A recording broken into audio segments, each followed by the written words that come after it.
Assalamualaikum warahmatullahi wabarakatuh. Kembali lagi di channel Berita Mistis. Untuk kisah kali ini ada sebuah cerita dari tulisannya Levinka, sebuah cerita yang berjudul Pelet Membawa Petaka. Dan sebelum kita lanjut ke ceritanya, tekan dulu tombol like video ini dan jangan lupa tekan juga tombol subscribe channel ini. Nyalakan juga lonceng notifikasinya agar tidak ketinggalan cerita-cerita lainnya dari channel ini. Dan seperti apa untuk kisah kali ini? Langsung saja kita masuk ke ceritanya.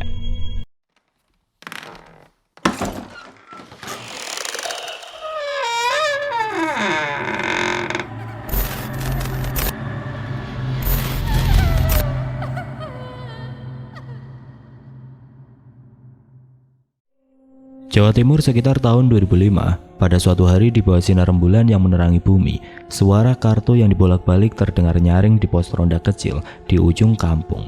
Malam itu langit terlihat sangatlah cerah, tidak ada awan yang menghalangi cahaya rembulan. Lampu yang bersinar berwarna kuning yang menyala di pos ronda memberi tambahan penerangan di tengah dinginnya malam.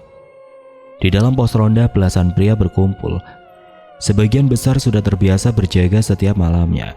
Beberapa di antara mereka duduk bersila di atas tikar anyaman yang sudah mulai usang, bermain kartu dengan penuh semangat. Gelak tawa dan sorakan kecil sesekali terdengar ketika seseorang berhasil menang dalam permainan. Di sudut lain, dua orang pria tengah serius bermain catur, dengan wajah tegang mengamati setiap pergerakan bidak di papan. Tidak jauh dari mereka, beberapa pria lain hanya sekedar menonton, sesekali memberikan komentar atau menghisap dalam-dalam rokok kretek yang asapnya perlahan mengepul, melayang ke udara. Asap rokok itu bercampur dengan aroma kopi hitam yang kuat dari warung kecil di samping pos ronda. Tempat beberapa pria sedang duduk santai berbincang. Mereka berbicara tentang topik-topik ringan seperti panen tahun ini, harga beras yang naik atau sekedar lelucon yang bisa membuat mereka tertawa. Suasana tampak biasa-biasa saja, penuh keakraban dan keceriaan. Namun, di balik suasana hangat itu ada rasa dingin yang aneh mulai menyerap di udara. Hembusan angin malam tiba-tiba terasa lebih tajam, menusuk kulit. Beberapa pria di pos ronda mulai merapatkan jaket atau sarung mereka, tanpa sadar mengamati kegelapan yang menyelimuti kampung di luar. Beberapa orang bisa merasakan sesuatu yang berbeda malam ini. Seperti ada yang mengintai dari balik gelap, menunggu waktu yang tepat untuk menampakkan diri. Di dalam warung, seorang pemuda berusia 25 tahun tampak sedang menggulung kertas, membentuknya seperti bola, lalu melemparkan pada kawannya yang sedari tadi duduk termenung sambil bersandar di dinding. "Woi, Rip, kok diem aja kamu dari tadi? Mikirin apa? Pasti mikirin dia, iya kan?" Lelaki bernama Tasrip itu tidak menjawab. Ia menatap ke arah orang yang tadi melemparnya itu. Raut wajahnya nampak lesu, bagaikan tidak memiliki semangat hidup. Ia menghela nafas panjang kemudian menghembuskannya kasar, seolah ada beban yang berat di dalam pikirannya. "Gini nih, kalau orang jatuh cinta ya gini nih, kayak orang edan, cinta kok sama istri orang." Tambah pria itu lagi. Pria bernama Yono itu memang ceplas-ceplos dalam berbicara, tidak peduli dengan perasaan lawan bicaranya. Tasrip berdiri, ia merogoh sakunya dan mengambil uang Rp1.000 untuk membayar kopi dan gorengan yang ia makan tadi. Setelah membayar pada Bumis, ia pun melangkah keluar begitu saja meninggalkan Yono. Yono menggeleng melihat kondisi teman seangkatannya tersebut. Meskipun ia jarang berpikir saat akan berucap, namun sesungguhnya dia adalah orang yang peduli terhadap kawannya itu. Tasrip menjadi sosok pendiam semenjak pujaan hatinya, yaitu dia, si kembang desa, menikah dengan seorang pemuda yang berasal dari Banyuwangi. Tasrip menyukai dia sejak dia masih SMP. Mereka berdua terpaut usia sekitar 2 tahun. Prinsip yang ditanamkan oleh almarhum bapaknya dulu membuat Tasrip tidak bisa mengutarakan isi hatinya. "Ingat ya, Cong, kamu kalau sudah besar nanti jangan kejar-kejar wanita. Wanita itu lebih banyak daripada laki-laki. Laki-laki itu harus kuat, pantang mengejar perempuan, apalagi sampai mengemis cinta dari perempuan. Suatu saat, kamu bakalan dapatkan orang yang kamu cinta tanpa kamu mengejarnya." Itulah kalimat yang diucapkan almarhum Pak Jupri pada Tasrip anaknya sebulan sebelum ia dan istrinya tewas dalam kecelakaan. Tasrip memendam rasa cintanya yang besar pada dia selama 10 tahun lamanya. Bahkan untuk menyapa atau tersenyum saat berpapasan di jalan pun Tasrip tidak mau. Kecuali dia yang tersenyum duluan, barulah Tasrif membalas senyumannya. Terkesan sok jual mahal memang, namun itulah Tasrif. Berharap dia menjadi miliknya tanpa harus melakukan apapun. Dan salah satu hal yang cukup menggelitik adalah Tasrif menyukai seorang kembang desa yang bahkan sama sekali tidak tahu nama Tasrif. Dia memang gadis yang ramah dan murah senyum. Ia seringkali tersenyum saat berpapasan dengan orang lain. Dan hanya karena satu senyuman itu, Tasrif menganggap kalau dia juga pasti menyukai Tasrif. Ia terus menunggu dan menunggu hingga dia mengutarakan perasaannya pada Tasrif. Karena bagi Tasrif, pantang mengejar wanita, wanita itu mengejar bukan dikejar. Setelah penantian selama 10 tahun, tibalah saatnya bagi Tasrif untuk tersenyum. Karena gadis yang ia tunggu-tunggu selama 1 dekade akhirnya akan melangsungkan pernikahan dengan orang lain. Anak dari orang yang bahkan tidak lebih kaya dari Tasrif, tidak lebih tampan dari Tasrif, dan tidak lebih muda dari Tasrif. Namun ia lebih berani dari Tasrif. Saat itu Tasrif hanya bisa menangis di tengah kebun pisang saat dia melangsungkan pernikahan. Kenapa? Kenapa kamu nikah sama yang lain dia? Kenapa bukan sama aku? Terus apa arti dari senyuman manis kamu ke aku saat itu? Kenapa kamu berpaling ke yang lainnya? Kenapa? Umpat Tasrif sambil memukul batang pohon pisang berkali-kali. Setiap malamnya ia selalu berjalan 1 kilometer menuju rumah dia. Sesampainya di sana, ia mengendap-endap dan bersembunyi di balik tumpukan pot yang berjajar di depan kamar dia. Kang Mas, pokoknya adik mau minta jatah tiap malam 3 kali, harus. Ucap seorang wanita yang tidak lain adalah dia. Iya cintaku, aku bakalan layanin kamu sampai bosen. Sahut pria bernama Burhan yang tidak lain adalah suami barunya. Dia tertawa manja. Ia beranjak mematikan lampu lalu menutup rapat tirai jendela, tempat di mana Tasrif sedang bersembunyi di bawahnya. Rasa nikmat itu gak akan membuatku bosan Kang Mas. Aku justru ingin lagi dan lagi. Sudahlah Mas, ayo cepat. Aku gak bisa nunggu lebih lama lagi. Pinta dia dengan suara bergetar penuh nafsu. Beberapa menit kemudian suara lenguhan, geraman dan desahan memenuhi ruangan berukuran 3 meter persegi itu. Sedangkan Tasrif hanya bisa menangis sambil meremas dadanya yang pedih. Ia tidak sanggup membayangkan tubuh indah pujaan hatinya kini dinikmati oleh orang lain. Hatinya terasa hancur sehancur-hancurnya. Suara pekikan kencang dari mulut dia membuat tangis Tasrif semakin menjadi-jadi. Ia sesegukan hingga suaranya terdengar oleh dia dan suaminya. Teriakan itu, jadi kamu puas dan menikmatinya, jadi kamu sudah ngelupain aku, gumam Tasrif sambil terisak. Ia pun bangkit dan berjalan menjauh melewati pematang sawah menuju pulang. Dia yang mendengar suara tangisan seseorang berusaha untuk bangkit setelah melepas peraduannya dengan sang suami. Dengan langkah terseok-seok, dia melangkah dan mengintip dari jendela. Ia dapat dengan jelas melihat Tasrif sedang berjalan sambil sesegukan menangis. Dia menatap heran ke arahnya, merasa aneh ada seorang pria yang menangis sambil melintas di samping kamarnya. Namun dia tidak mau ambil pusing, yang ada di pikirannya adalah dia ingin menghabiskan malam bersama suaminya malam ini. Setiap malam selama hampir 1 bulan, Tasrif selalu mengendap-endap di samping kamar dia sambil mendengarkan suara-suara yang seharusnya tidak ia dengarkan. Dan setiap malamnya dia selalu menangis. Entah apa yang ada di pikirannya, untuk apa dia menguping aktivitas dia dan suaminya jika pada akhirnya hanya akan membuat hatinya semakin koyak. Hari demi hari berlalu, Tasrif benar-benar telah kehilangan banyak dalam hidupnya. Ia yang tadinya bekerja di sebuah pabrik triplek kini terpaksa berhenti bekerja. Bukan berhenti bekerja, lebih tepatnya diberhentikan dari pekerjaannya karena dirinya dinilai malas-malasan dan sering tidak masuk tanpa alasan yang jelas. Padahal di rumah dia hanya tinggal berdua dengan kakeknya yang sudah tua. Ayah dan ibunya sudah lama meninggal saat ia masih kecil dulu. Neneknya juga sudah tiada sekitar 5 bulan yang lalu. Rip, kalau kamu gak kerja, gimana buat kebutuhan kita sehari-hari? Tanya Mbak Seger pada cucunya tersebut. Mereka berdua sedang duduk di ruang tengah rumah sambil menonton acara televisi. Namun meskipun matanya mengarah ke layar televisi, tetapi pikirannya seolah ada di tempat lain. Rip, ditanya orang tua kok gak nyaut? Tanya Mbak Seger dengan meninggikan suaranya. Tasrif pun menoleh sambil menjawab ketus. Apa toh Mbak? Mbak tadi tanya, kamu kalau nggak kerja, terus buat kita sehari-hari itu gimana? Tanya Mbak Seger dengan suara seraknya. Nggak tahu, jawab Tasrif singkat. Mbak Seger menggeleng heran. Kamu itu kenapa toh? Kalau ada masalah cerita sama Mbak. Kalau kamu pendem sendiri, sedangkan kamu gak bisa menyelesaikannya, ya kamu sendiri yang susah. Ingat, masa depan kamu itu masih panjang dan kamu harus menatanya dari sekarang. Suatu saat kamu bakalan menikah. Kalau gak dari sekarang kamu persiapkan, terus kapan lagi? Jadi kamu harus cari pekerjaan pengganti, ujar kakeknya memberi saran. Tasrif menginjak rokok di tangannya dengan kasar ke dalam asbak. Mbak gak usah urusin masalahku. Gak bakalan bisa ngasih aku solusi. Udah, aku pergi. Bukannya dikasih solusi, malah diceramahin.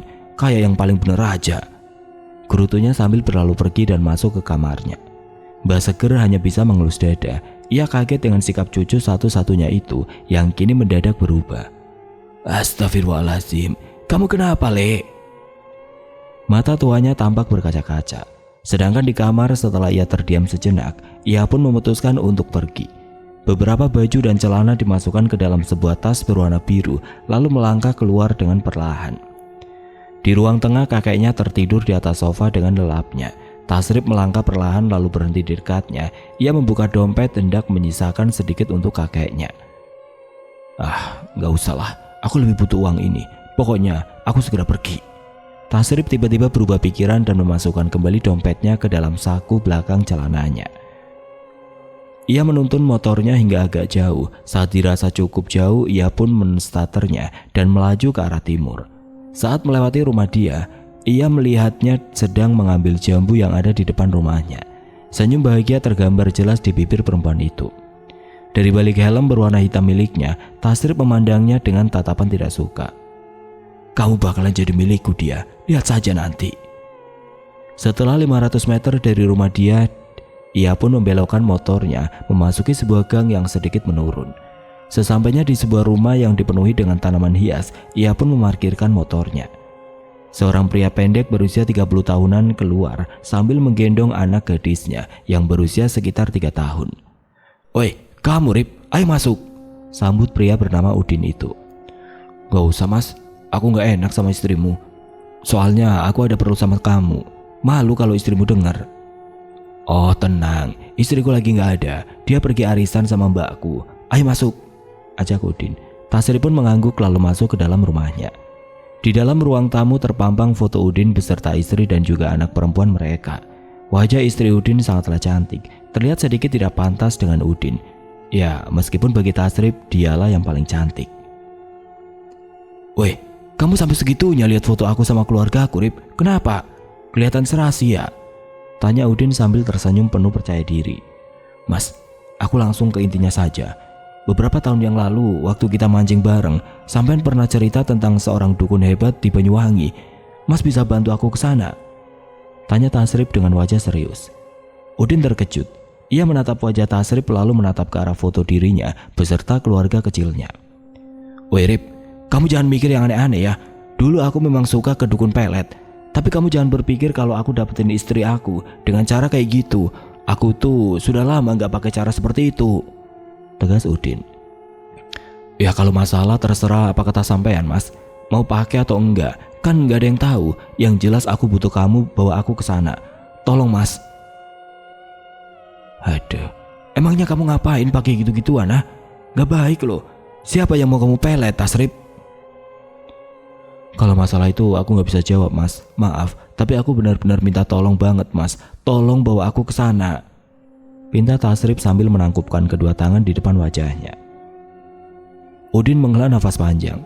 Ya udah, aku kasih ancer-ancer rumahnya ya. Udin menyobek bagian tengah kertas dari sebuah buku yang ada di bawah meja, kemudian menuliskan sebuah alamat beserta dena jalan. Sebentar ya Rip, tunggu di sini sebentar.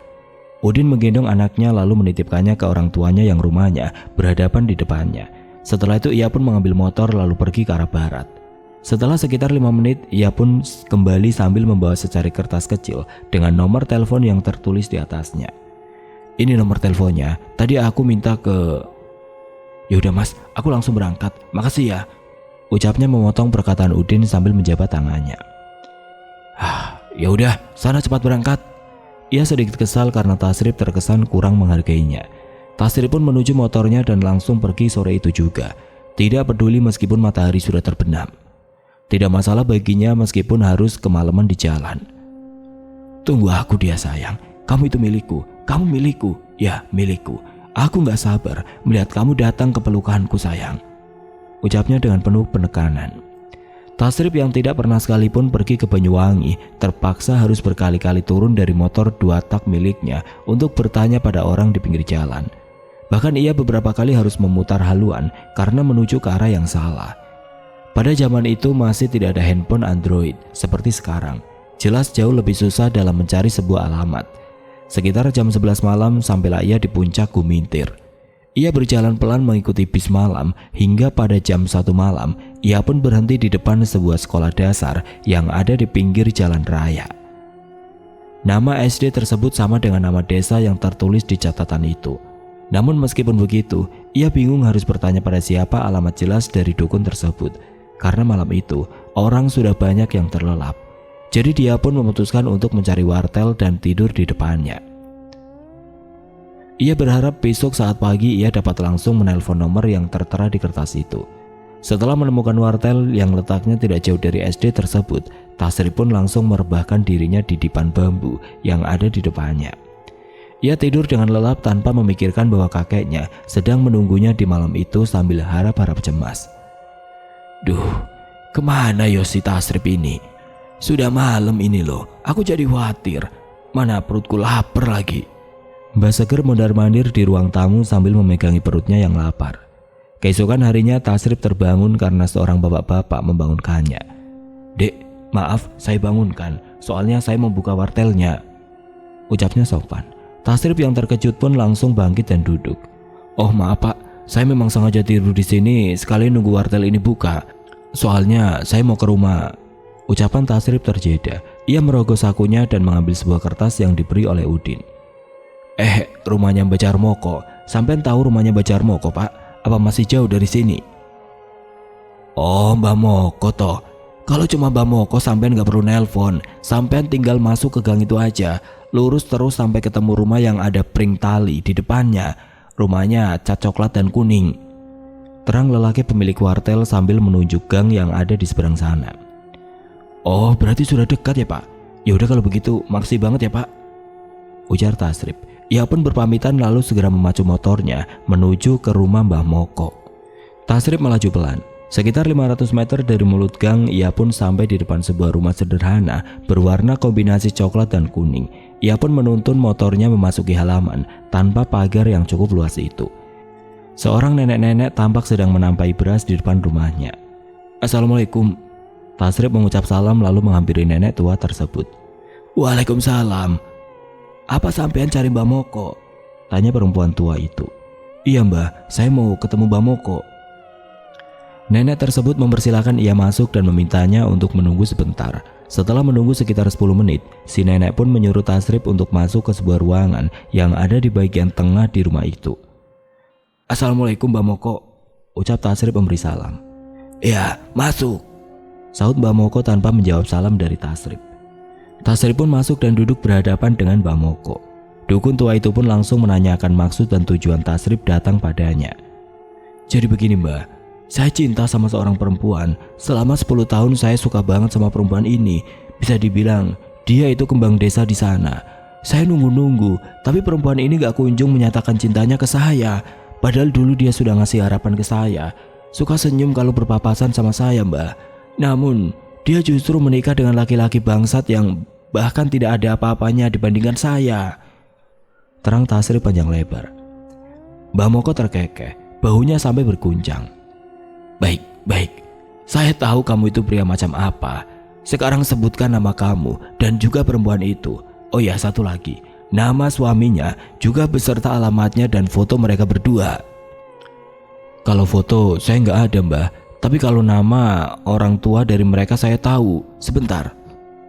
Tasrip membuka tasnya dan menyodorkan sebuah kertas undangan pernikahan. Di situ tertulis nama mempelai pria dan wanita beserta alamat dan juga nama kedua orang tua dari dua belah pihak.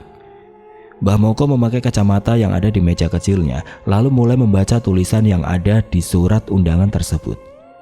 Saat membaca nama mempelai di surat undangan itu, matanya membelalak seolah terkejut. Melihat ekspresi tidak biasa dari Mbah Moko, Tasrip pun bertanya, "Kenapa Mbah? Kok kayak kaget gitu?" Mbah Moko terdiam sejenak. Kemudian ia pun menjawab sambil matanya terfokus pada nama yang tertulis di surat undangan itu. "Berat, berat sekali." Tasrip terkejut dengan jawaban dari Mbah Moko. "Apa maksudnya sampean, Mbah? Sampean bahkan belum berbuat apapun, kok sampean sudah bilang berat?" "Seenaknya kamu ngomong. Dari membacanya saja, saya sudah tahu kalau orang yang ada di belakang mereka bukanlah orang sembarangan. Ada dukun sakti yang kekuatannya setara dengan saya." Tasrip meraup wajahnya dengan kasar. Ia merasa kecewa dengan dukun tersebut, tapi dia berusaha menyembunyikan kekecewaannya. Ia berharap masih ada cara lain yang bisa Mbah Moko tempuh. "Apa sampean gak ada cara yang lain ya, Mbah? Tolonglah saya, Mbah. Saya benar-benar mencintai wanita ini." Tasrip memohon sambil mencium tangan Mbah Moko.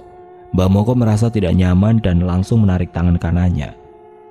Sudah, gak usah cium tangan kayak gitu. Aku bukan bapakmu." Maaf, Mbah.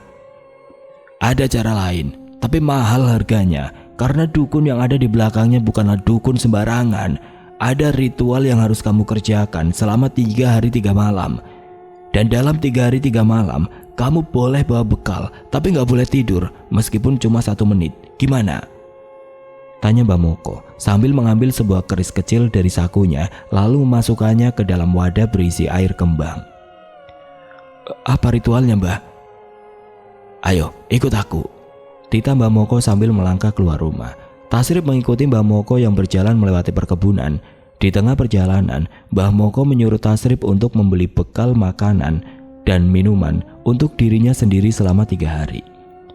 Setelah membeli cukup banyak makanan dan minuman, Mbah Moko dan Tasrip melanjutkan perjalanan mereka. Beberapa menit kemudian sampailah mereka di pinggir sebuah tempat yang sangat jauh dari pemukiman warga. Di sana terdapat pohon bambu yang rimbun dan ada sebuah pohon beringin yang sangatlah besar. Mbah Moko terlihat mengambil sebuah ranting lalu membuat lingkaran dan menaburkan gula di dalam lingkaran. "Kamu cukup menjaga gula ini agar tidak didatangi semut. Ingat, tidak perlu ditutup. Kamu boleh makan, kamu boleh minum, boleh mandi, boleh kencing dan berak. Yang gak boleh cuma satu, yaitu tidur. Dan kamu gak boleh pergi melewati pohon randu yang ada di sana, pohon ketapang yang ada di utara, dan pohon kenitu yang ada di timur. Kalau batas sebelah selatan, ya kamu gak boleh menyeberangi sungai. Kamu boleh mandi di sungai. Yang gak boleh itu menyeberang." Setelah menjelaskan semuanya, Mbah Moko pun pergi meninggalkan Tasrip seorang diri. Tasrip pun duduk bersila beralaskan tanah, sedangkan tasnya ia taruh di sisinya. Misinya terlihat mudah, namun kenyataannya itu sangatlah sulit. Ada banyak semut yang berdatangan hendak menuju ke tumpukan gula itu. Mungkin di siang hari Tasrip masih bisa berusaha mengusir semut-semut yang datang. Tapi di malam hari, di saat tidak ada penerangan selain sinar dari bulan yang tidak sempurna, tidak ada penerangan lain. Kenapa aku gak memikirkan dari tadi?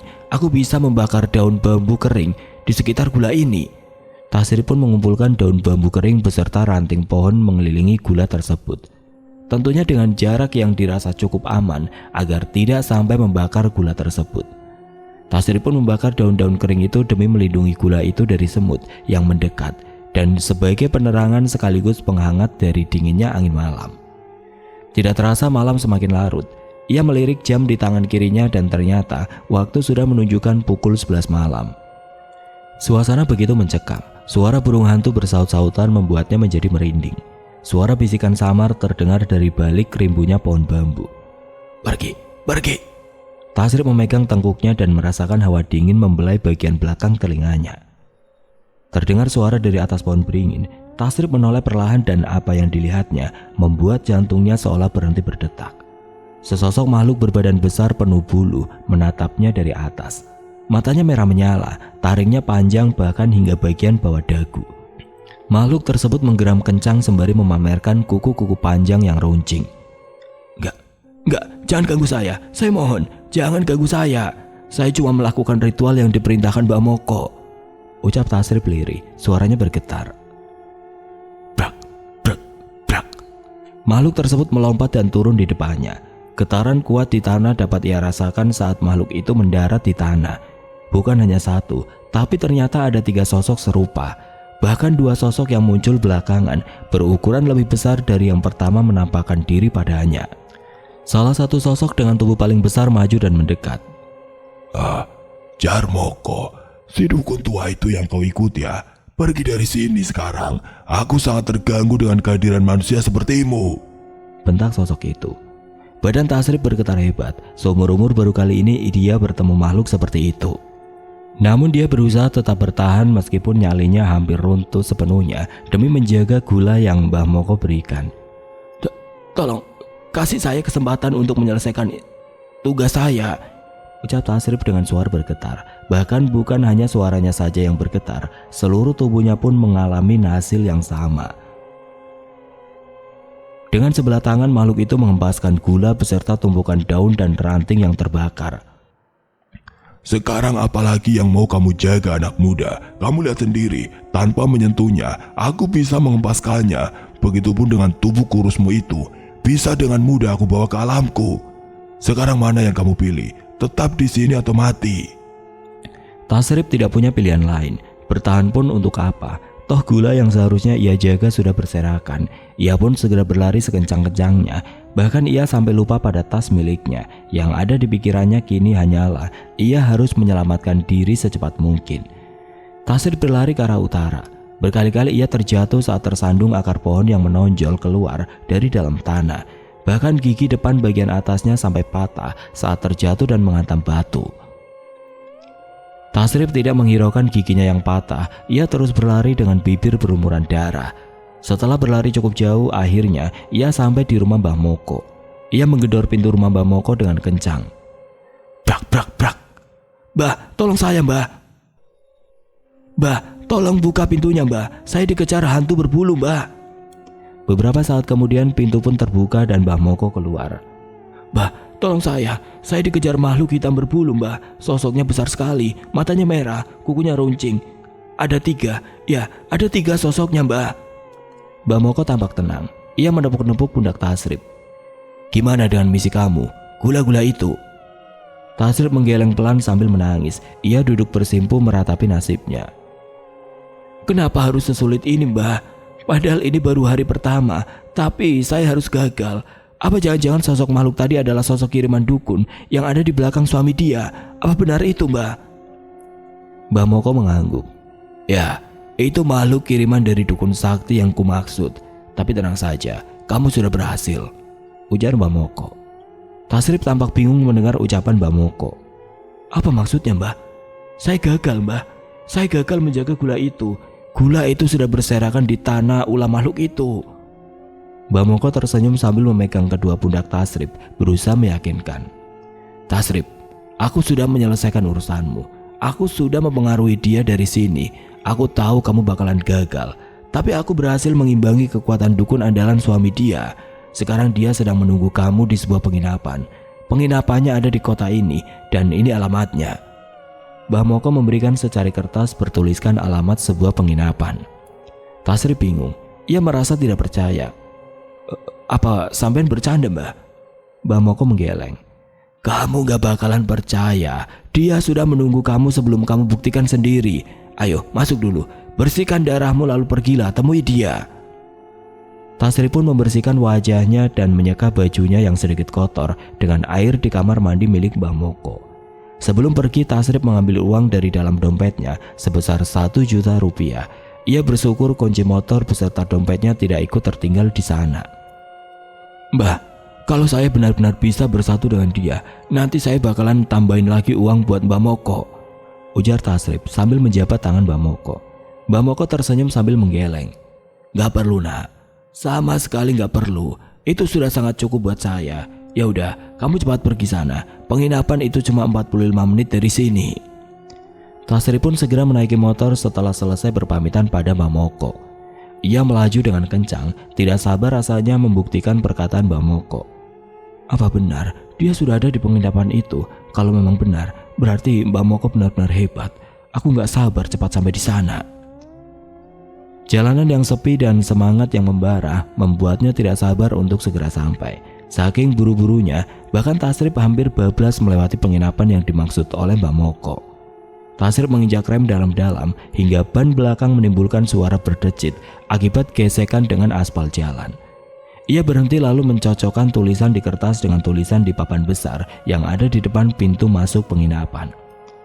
"Benar, ini penginapannya," gumam Tasrip. Wajahnya tampak sumringah. Ia berjalan memasuki penginapan itu. Terlihat seseorang petugas sedang berjaga di depan. Pria berbadan tegap itu menghampiri dan menyapa Tasrip. "Selamat malam, Mas. Ada yang bisa saya bantu?" Tasrip sejenak merasa ragu. Ia takut kalau apa yang dikatakan Mbak Moko adalah bualan untuk menutupi ketidakmampuannya. Anu Mas, saya mau tanya kamar nomor 4, apa ada orangnya?" "Oh, nomor 4. Ya, sudah isi Mas. Kalau nggak salah nama orang yang nyewa itu." "Siapa Mas? Siapa? Cepat kasih tahu saya," tanya Tasrip tidak sabar namun penuh kecemasan. "Namanya Rodia atau dia Mas." "Ah, beneran Mas? Apa dia sendiri? Atau berdua?" "Sendiri Mas. Nah, itu dia orangnya," jawab petugas itu sambil menunjuk ke arah seseorang wanita yang duduk di kursi.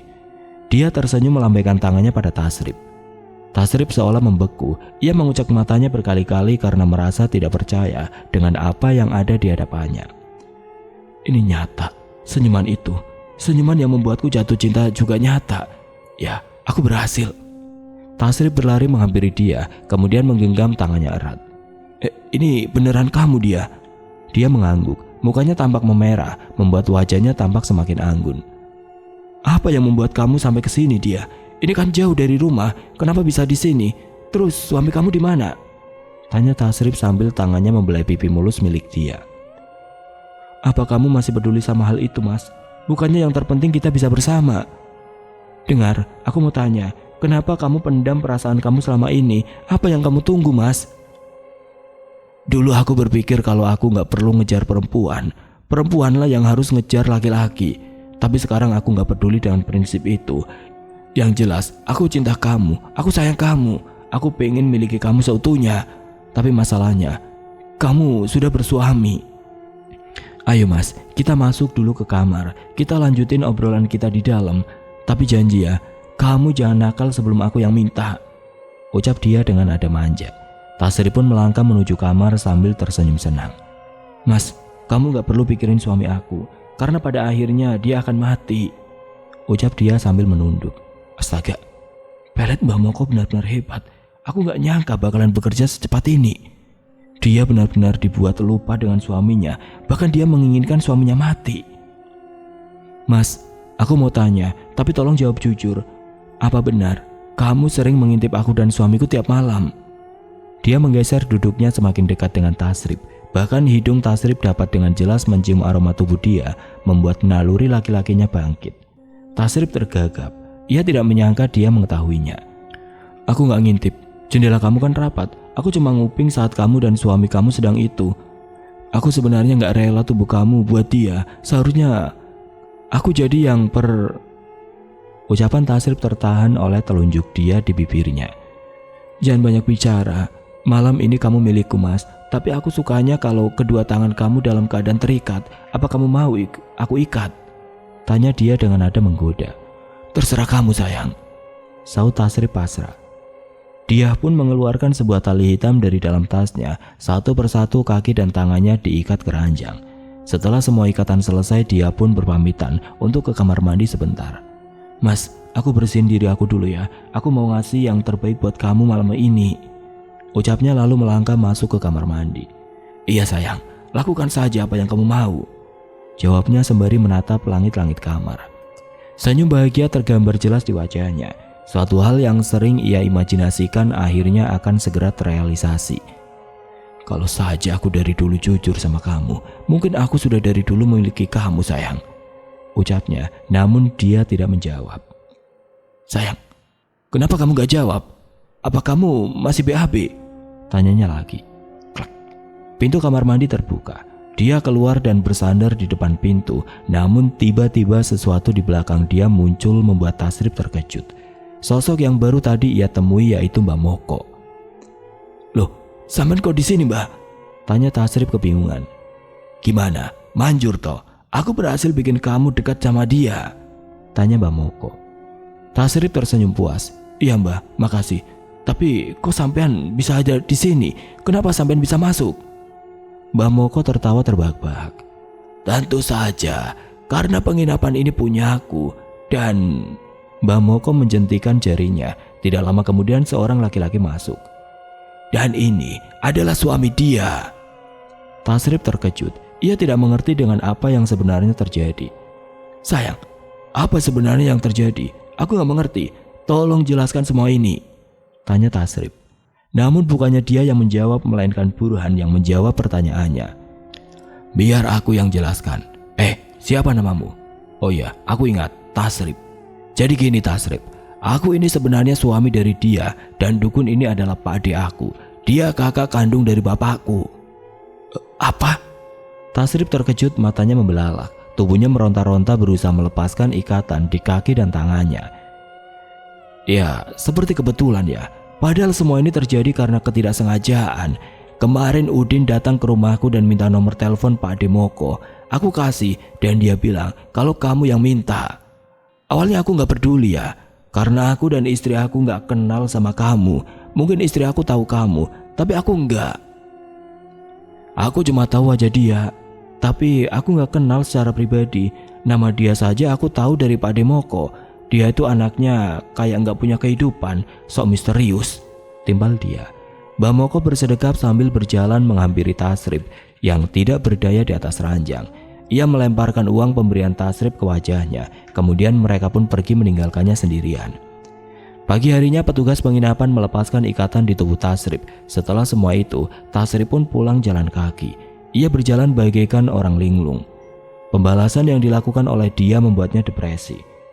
Setelah sempat menghilang selama seminggu, akhirnya Tasrif pulang dengan diantarkan oleh tetangganya yang secara tidak sengaja melihatnya berjalan di jalanan kota tanpa selai benang pun. Sang kakek yang sudah tua merawatnya seorang diri. Ia menghidupi dirinya dan cucunya tersebut dengan menjadi buruh serabutan. Terkadang ia membantu menjemur padi, terkadang membersihkan rumput dan lain sebagainya. Namun kerasnya hidup kakek tua itu ternyata tidak cukup sampai di situ. 2 bulan setelah ditemukan, tiba-tiba Tasrif sudah ditemukan tidak bernyawa di luar kamar dia di bawah jendela.